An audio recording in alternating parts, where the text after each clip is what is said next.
Hi దోస్తులు, చూడండి కొంతమందికి అయితే గొర్రెపోతు ఎన్ని పనులు చేసింది ఏం కథ అని అయితే అడగడం అయితే జరుగుతుంది. కొంతమంది తెలియదు. అయితే మేము పనులు చేస్తే ఎట్లుంటుంది, పనులు ఏంది ఎట్లుంటుంది అనేది చూపిస్తాం. మేము చూడండి, ఇగో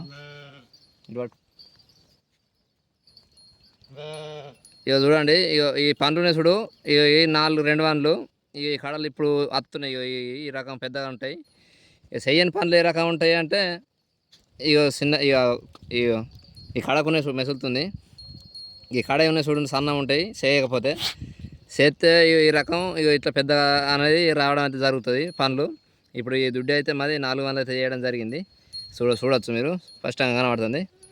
4 వందలు అయితే పండ్లు, చేసిన పండ్లు అయితే ఇట్లా పెద్దగా వస్తాయి. ఈ రకం ఉంటాయి. చేయని పండ్లు ఏమవుతాయి అంటే ఇట్లా చిన్నగా ఇక సైడ్లో ఉన్నాయి చూడండి, చిన్నగా అట్లుంటాయి అన్నట్టు. ఇట్లా అయితే మనం చూస్తే ఆటోమేటిక్గా తెలిసిపోతుంది. ఇది అయితే మా కుర్ర అయితే ఇప్పుడు ప్రస్తుతానికి 4 వందలు అయితే అయింది. సరేనా, తెలుసుకోవాలి. ఎవరికైనా పనులు గొర్రెపోతులే పనులు ఎట్లా చేస్తాయి ఏం కథ అనేది కొంత అర్థం కాదు. అయితే కన్ఫ్యూజ్ అవుతారు. కొనుకొచ్చుకుంటప్పుడు కానీ చేసేటప్పుడు కానీ మరి ఎన్ని వందలు అయింది, 6 వందలు అయిందా 4 వందలు అయిందా అనేది చూసి తెచ్చుకోవాలి. అది కోసమే మీకు చెప్తాను. సరేనా, మంచిది, మరి ఉంటాం.